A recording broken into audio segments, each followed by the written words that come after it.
आपलं शहर आता स्मार्ट होतंय. मग तुम्ही कधी स्मार्ट होताय? स्मार्ट न्यूजचे यूट्यूब चॅनल सबस्क्राईब करा, स्मार्ट बना. नोटिफिकेशनसाठी बेल आयकॉनवर क्लिक करा. नमस्कार, मी अंकिता. स्मार्ट न्यूज बुलेटिनमध्ये आपलं स्वागत करते. सुरुवातीला एक नजर आजच्या ठळक घडामोडींवर. प्रचारासाठी आता 2च दिवसांचा अवधी. काबूलमध्ये रॉकेट हल्ल्यांचे सत्र सुरूच. भाजपकडून प्रचारात जोरदार मुसंडी. सामान्य जनतेचा भर नागरी सुविधांच्या मुद्द्यावर. कोरोनाची धास्ती अधिक वाढली. श्रीपंत महाराज मंदिरात जन्माष्टमी उत्सव उत्साहात. चौथा श्रावण सोमवार भक्तिभावाने साजरा. इस्कॉन परिवारातर्फे श्रीकृष्ण जन्माष्टमी साजरी. वार्ड क्रमांक 7 मधून परेश शिंदे यांच्या प्रचाराचा झंझावात. वार्ड क्रमांक 7 मधून प्रणय शेट्टी यांना भरघोस पाठिंबा. आयुष्यात अडचणीचे प्रसंग सांगून येत नाहीत, म्हणूनच अशा प्रसंगात पाठीशी उभं राहणारे नाव म्हणजेच अन्वेकर गोल्ड. गेल्या 15 वर्षापासून सोने आणि चांदीच्या दागिन्यावर सर्वात जास्त सुलभ तारण कर्ज रक्कम देणारे आणि सर्वात कमी व्याजदर आकारणारे. कोणत्याही बँकेत सोन्या चांदीचे गहाण ठेवलेले दागिने सोडवून घेऊन आजच्या मार्केट दराप्रमाणे योग्य किमतीस खरेदी करणारे. दागिना असो वा विश्वास, आम्ही मोल जाणतो. अन्वेकर गोल्ड. अन्वेकर गोल्ड 8884388863.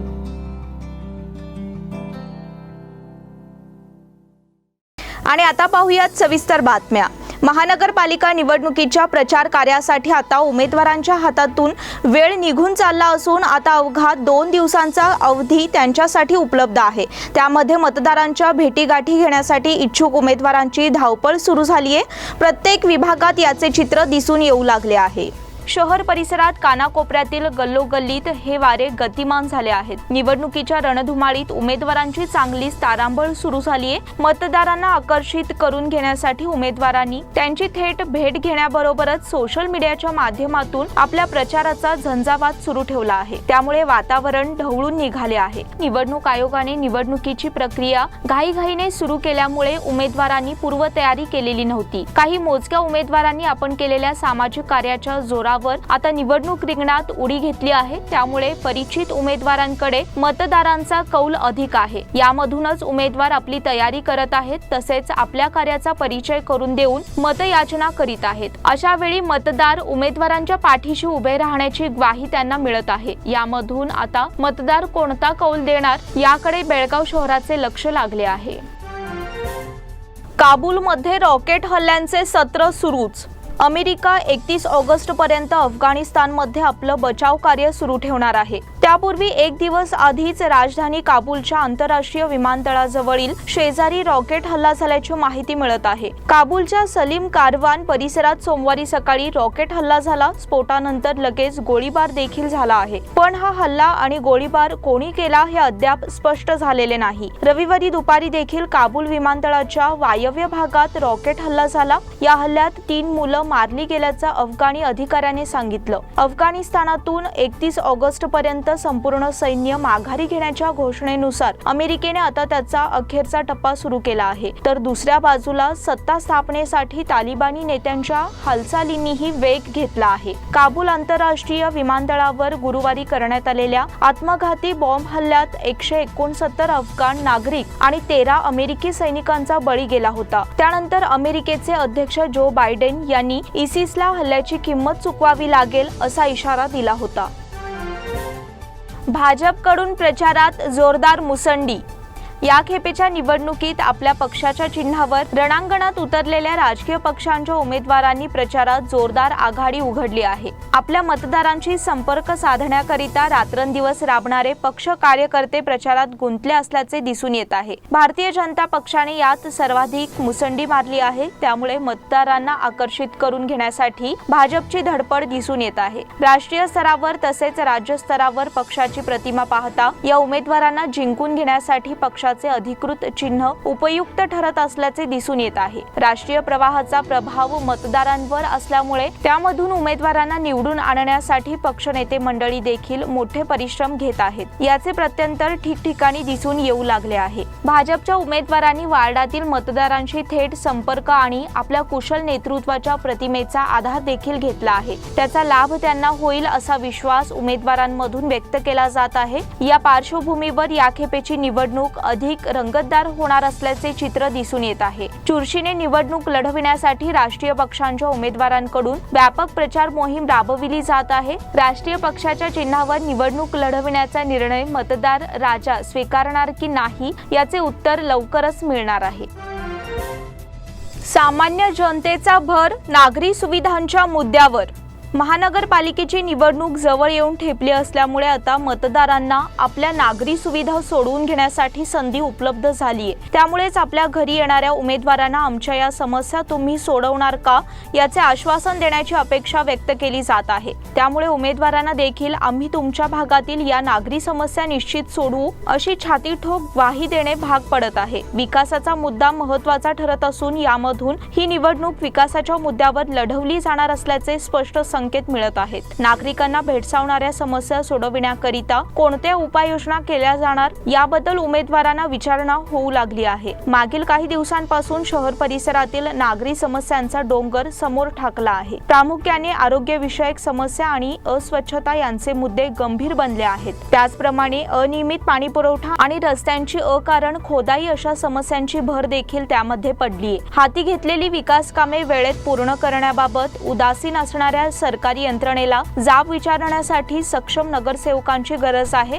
परंतु महानगरपालिकेचे सभागृह अस्तित्वात नसल्यामुळे ही विचारणा करण्यात येत नव्हती. या पुढील काळात आता निवडून येणारा नगरसेवक हा आपल्या समस्या किती गांभीर्याने सोडवू शकतो यावर मतदारांचा कौल त्याच्यावर अवलंबून राहणार आहे. त्यामुळे मतदारांनी आपल्या समस्यांच्या निवारणासाठी मतदान करण्याचा संकल्प निश्चित केला आहे. विशेष म्हणजे राष्ट्रीय पक्षांच्या उमेदवारांसह अपक्ष उमेदवार देखील वार्डातील समस्या सोडविण्याची आश्वासने देऊन ही निवडणूक लढवित आहेत. यामधून मतदारांचा कौल स्पष्ट होऊ लागला आहे.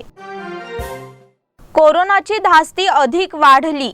देशात गेल्या अनेक दिवसांपासून कोरोना रुग्णांची संख्या 40,000पेक्षा कमी होती. मात्र 26 ऑगस्ट पासून कोरोना बाधितांची संख्या सातत्याने 40,000पेक्षा जास्त आहे. त्यामुळे कोरोनाबाबत कमी होतोय ही भावना मनात ठेवून निष्काळजीपणा न करता खबरदारी घेणे गरजेचे झाले आहे. 26 ऑगस्ट रोजी बुधवारी देशात आधीच्या रुग्णसंख्येत तब्बल 23% वाढ होऊन 43,164 कोरोना बाधितांची नोंद करण्यात आली होती. तसेच 607 जणांचा मृत्यू झाला होता. त्या तुलनेत देशातील आजची रुग्णसंख्या थोडी कमी आहे. देशात गेल्या 24 तासात कोरोनाचे 42,909 रुग्ण आढळले आहेत तर 380 जणांचा मृत्यू झाला आहे. गेल्या 24 तासात देशात 32,14,696 जणांना कोरोनाची लस देण्यात आली आहे. यासह एकूण लसीकरण 63% झालं आहे.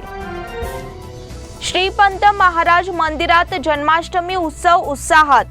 समाधिवी गल्लीतील श्रीपंत महाराज मंदिरात जन्माष्टमी उत्सवाला सोमवारी सकाळी प्रारंभ झाला. परंपरेनुसार सकाळच्या सत्रात मोजक्याच भक्तगणांच्या उपस्थितीत भजन नामस्मरण कार्यक्रम करण्यात आला.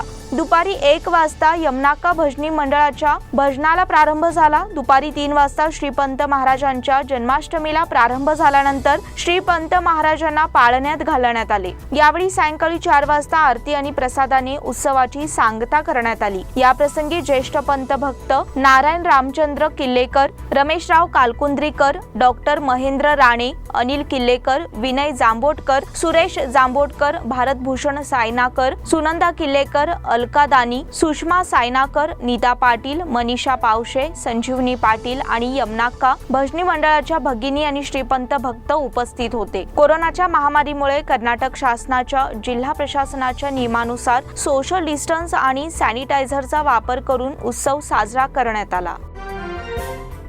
चौथा श्रावण सोमवार भक्तिभावाने साजरा. श्रावण महिन्यातील विशेष महत्त्वाच्या असणाऱ्या श्रावण सोमवारचा सण उत्साहात साजरा करण्यात आला. श्रावणातील चौथ्या सोमवारी शहरातील शिवमंदिरांमध्ये दर्शन घेण्यासाठी भाविकांनी मोठी गर्दी केली होती. कोरोनाच्या सर्व नियमावलीचे पालन करून या सणाचे आचरण करण्यात आले. श्रावण सोमवारच्या निमित्ताने आयोजित धार्मिक उपक्रम आणि महोत्सवांमध्ये असंख्य नागरिकांनी भाग घेऊन हा उत्सव साजरा केला. दक्षिण काशी श्री कपिलेश्वर यासह शहर आणि उपनगर भागातील अनेक महादेव शिव मंदिरात भक्तांची गर्दी झाल्याचे चित्र दिसून आले. इस्कॉन परिवारातर्फे श्रीकृष्ण जन्माष्टमी साजरी.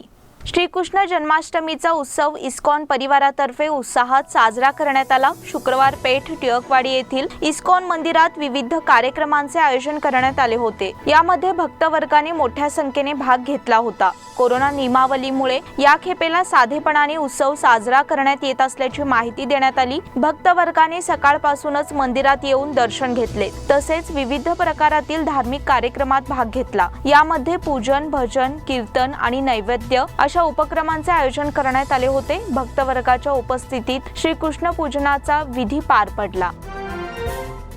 वार्ड क्रमांक 7 मधून परेश शिंदे यांच्या प्रचाराचा झंझावात। वार्ड क्रमांक 7 मधून निवडणूक लढवत असलेले सामाजिक कार्यकर्ते परेश शिंदे यांच्या प्रचार फेरीला झंझावाती प्रतिसाद मिळत आहे। मतदारांनी त्यांच्या सामाजिक कार्याचा विचार करून या खेपेस त्यांना संधी देण्याचा निर्धार केला असल्याचे दिसून येत आहे। वार्डामधील सर्व विभागात त्यांच्या परिचयाचा जनसमुदाय असून त्यामुळे मतदारांकडून त्यांना भरघोस पाठिंबा व्यक्त करण्यात येत आहे। याचे प्रत्यंतर त्यांच्या भव्य प्रचार फेरीमधून येत आहे। प्रचार फेरीसाठी निर्बंध असले तरी घरोघरी संपर्क साधताना मतदार राजाकडून परेश शिंदे यांचा एकच आवाज घुमत असल्याचे दिसून येत आहे।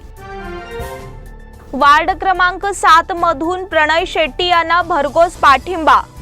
महानगरपालिका निवडणुकीतील वार्ड क्रमांक 7 मधील उमेदवार प्रणय शेट्टी यांना मतदारांचा वाढता पाठिंबा मिळत आहे। प्रणय रत्नाकर शेट्टी यांनी आपल्या सामाजिक कार्यातून जनसामान्यांवर ठसा उमटविला आहे। त्याचप्रमाणे या भागातील नागरिकांकडून त्यांना उत्साही प्रतिसाद मिळू लागला आहे। मतदारांशी घरोघरी संपर्क साधून त्यांनी आपल्या कार्याचा परिचय करून देण्याची मोहीम उघडली आहे। यामध्ये युवक मंडळे आणि महिला मंडळ यांच्याकडून भरघोस पाठिंबा व्यक्त केला आहे। त्यामुळे येणाऱ्या निवडणुकीत मतदारांकडून त्यांना विजयी करण्याचा निर्धार व्यक्त होऊ लागला आहे। या बुलेटिन मधील पुढील बातम्या छोट्याशा विश्रांतीनंतर। Poddar Brothers Jewelers, A perfect blend of traditional and modern jewelry in North Karnataka, Goa and Southern Maharashtra, serving since 5 generations.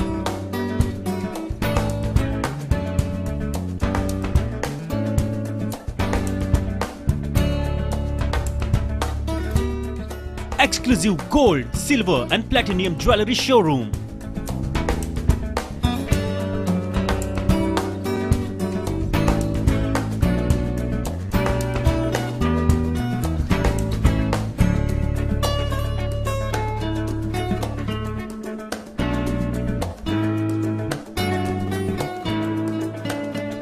Poddar Brothers, Poddar Sons and Grandsons. Khade Bazar, Belgaum. Call is on 0831 240 5550 or 51 or 52 or 53. Visit us at www.poddarjewelers.com. बेलगाम वासियों के पसंद में उतरा उड़ान बार end restaurant. Social distancing का ख्याल रखते हुए हमारा स्टाफ देता है बेहतरीन सर्विस का विश्वास। यहाँ है पार्टी और फंक्शन के लिए 3 आलीशान हॉल, कारपोरेट डिनर मीटिंग के लिए 3 अलग कक्ष, आईपीएल मैच देखने के लिए 3 बड़े स्क्रीन की विशेष सुविधा। इसके साथ ही साफ सुथरा किचन जहां हमारा वेल क्वालिफाइड स्टाफ देता है क्वालिटी और हाइजीनिक फूड की गारंटी। तो फिर खाने की हो बात तो आना परिवार के साथ। उड़ान बार एंड रेस्टोरेंट, लिंगराज कॉलेज के पास, बेलगावी। फोन 0831 243577। विश्रांतीनंतर पुन्हा एकदा आपले स्वागत। महानगरपालिकेत भाजपला उत्तम यश मिळेल असा विश्वास जिल्ह्याचे पालकमंत्री गोविंद कारजोळ यांनी व्यक्त केला। सोमवारी सकाळी पत्रकार परिषदेत बोलताना त्यांनी याबाबत माहिती दिली।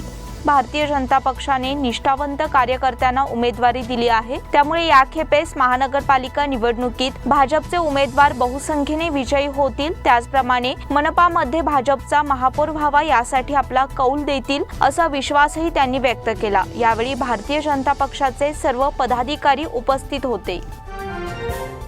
टिळकवाडी येथील समस्या सोडविण्यासाठी प्रयत्नशील।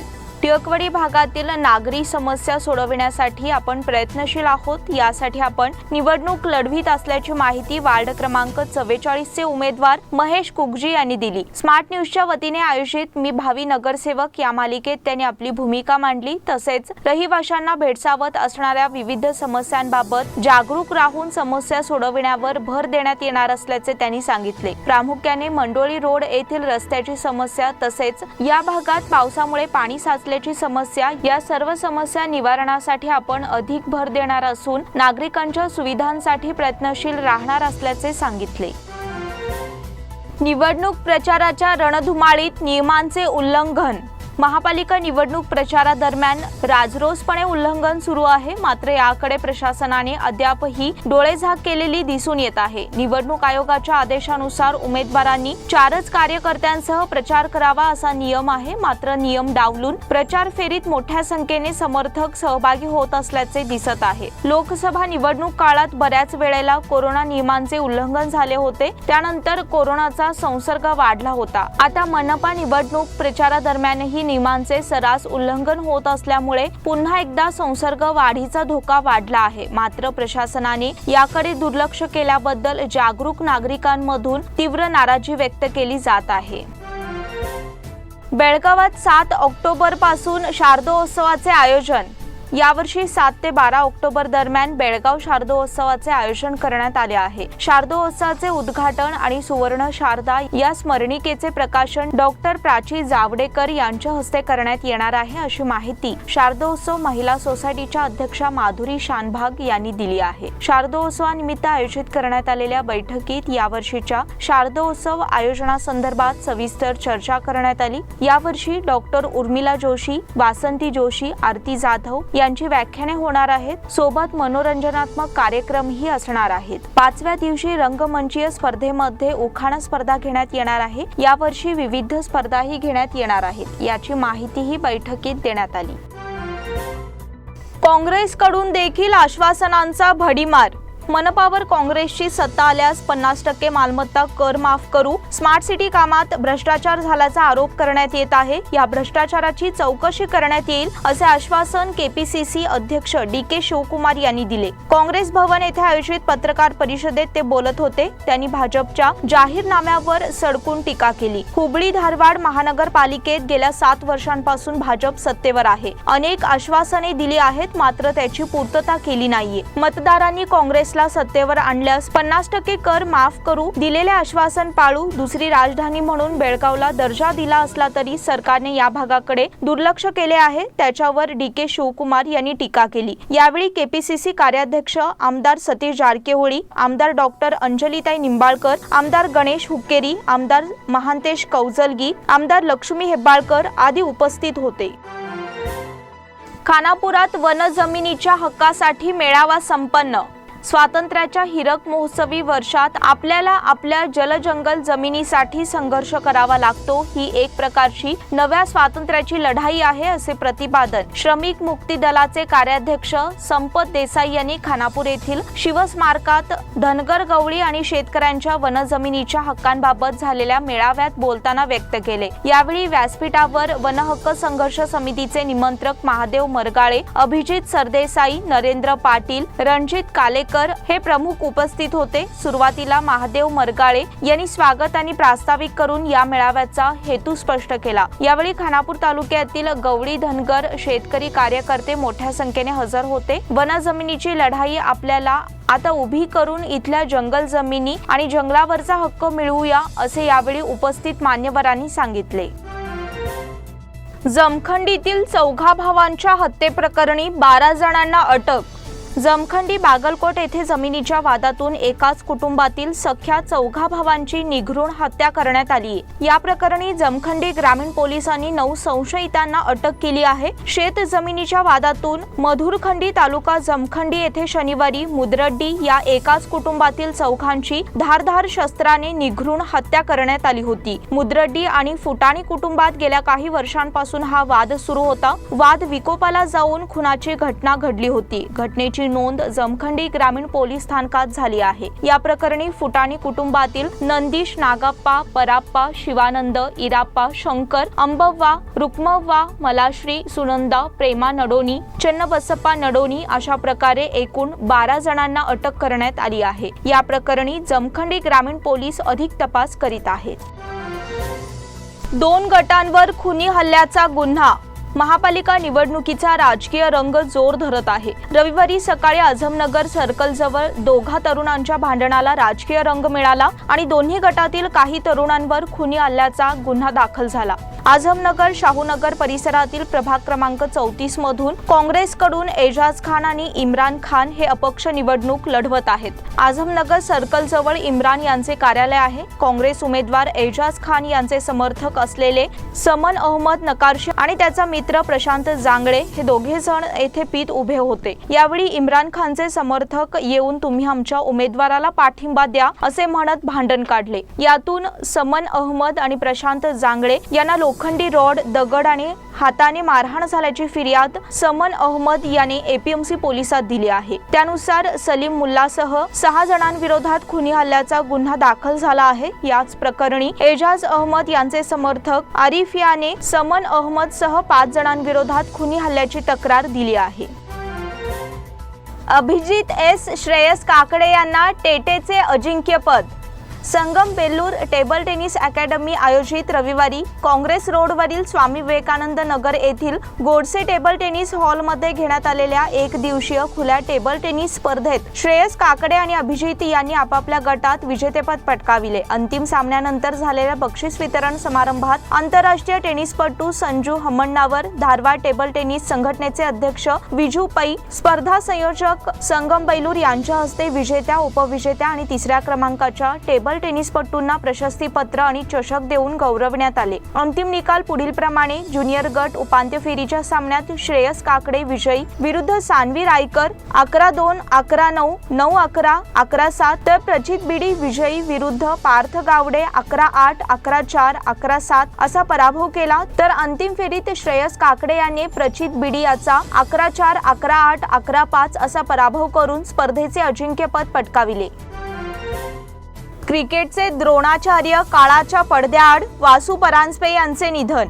क्रिकेटचे द्रोणाचार्य म्हणून नावाजलेले प्रशिक्षक वासू परांजपे यांचे निधन झाले आहे। ते 83 वर्षांचे होते। फलंदाज असो वा गोलंदाज, प्रत्येक खेळाडूचा स्वतंत्र अभ्यास करणे, त्यानुसार त्याला प्रशिक्षण देणाऱ्या व्यक्ती म्हणून वासू परांजपे यांची ओळख होती। बडोदा आणि मुंबईसाठी त्यांनी 29 प्रथम श्रेणी सामने खेळले होते। क्रिकेटमधील निवृत्तीनंतर परांजपे प्रशिक्षणाकडे वळले। गुणवत्तेची योग्य पारख करणारा अवलिया म्हणून त्यांना ओळखले जात होते। एकदा त्यांनी 14 वर्षीय सचिन तेंडुलकरची मुश्ताक अली यांना ओळख करून दिली, तेव्हा ते म्हणाले की हा सुनील गावस्करानंतर देशातील दुसरा सर्वोत्तम फलंदाज आहे। सुनील गावस्कर, सचिन तेंडुलकर, दिलीप वेंगसरकर, संजय मांजरेकर, राहुल द्रविड, संदीप पाटील, अनिल कुंबळे, युवराज सिंग, रमेश पवार यासोबतच श्रीलंकेचा सनत जयसूर्या, रोशन महानामा यांना वासू परांजपे यांनी मार्गदर्शन केले होते। गावस्करांना सनी हे टोपण नाव त्यांनी दिले। माजी भारतीय क्रिकेटपटू आणि निवड समितीचे सदस्य जतीन परांजपे यांचे ते वडील होत। पंतप्रधान मोदींची सर्व विजेत्यांशी फोनवरून चर्चा। टोकियो पॅरालिम्पिक 2020 स्पर्धेत भारताच्या अवनी लखेरा हिनं नेमबाजी स्पर्धेत सुवर्ण पदक पटकावलं। पॅरालिम्पिक इतिहासातील भारताचं नेमबाजीतील पहिलं पदक आहे। या कामगिरीनंतर तिच्यावर कौतुकाचा वर्षाव सुरू झाला आहे। पंतप्रधान नरेंद्र मोदी यांनीही फोनवरून शुभेच्छा दिल्या। त्यानंतर एक करून त्यांनी विजेत्यांशी संवाद साधला। भारताला सोमवारी 1 सुवर्ण, 2 रौप्य आणि 1 कांस्य पदक मिळालं आहे। त्यामुळे भारताच्या खात्यातील एकूण पदकांची संख्या 7 वर पोहोचली आहे। अवनी हिने 10 मीटर एअर पिस्तूलमध्ये 249.6 गुणांसह सुवर्ण पदकावर आपले नाव कोरले आहे। याआधी अवनीने पात्रता फेरीत एकूण 621.7 गुणांसह 7व्या स्थानावर होती। पॅरालिम्पिकच्या इतिहासातील नेमबाजीतील भारताचे हे पहिले सुवर्ण पदक आहे। 19 वर्षीय नेमबाज अवनीने 249.6 गुण मिळवत सुवर्ण पदक पटकावले। पंतप्रधान नरेंद्र मोदी यांनी अवनी हिला फोन करत शुभेच्छा दिल्या। या विजयाचा आम्हाला अभिमान वाटत आहे असं त्यांनी अवनीला सांगितलं। अवनी लखेराची कमाल, नेमबाजीत भारताला पहिले सुवर्ण पदक। टोकियो पॅरालिम्पिकमध्ये भारतीय खेळाडू दमदार कामगिरी करत आहेत. भारताच्या आणखीन एका खेळाडूने भारताला तिसरे पदक मिळवून दिले आहे. भारताच्या अवनी लखेराने सोमवारी येथे टोकियो पॅरालिम्पिक गेम्सच्या नेमबाजी स्पर्धेत चमकदार कामगिरी करत सुवर्ण पदक मिळविले आहे. अवनी लखेरा हिने 10 मीटर एअर पिस्तूलमध्ये 249.6 गुणांसह सुवर्ण पदकावर आपले नाव कोरले आहे. पॅरालिम्पिक मधील भारताचे हे पहिले सुवर्ण पदक आहे. याआधी अवनीने पात्रता फेरीत एकूण 621.7 गुणांसह 7व्या स्थानावर होती. पॅरालिम्पिकच्या इतिहासातील नेमबाजीतील भारताचे हे पहिले सुवर्ण पदक आहे. 19 वर्षीय नेमबाज अवनीने 249.6 गुण मिळवत सुवर्ण पदक पटकावले. याचबरोबर स्मार्ट न्यूजचे आजचे बुलेटिन इथेच संपले. धन्यवाद.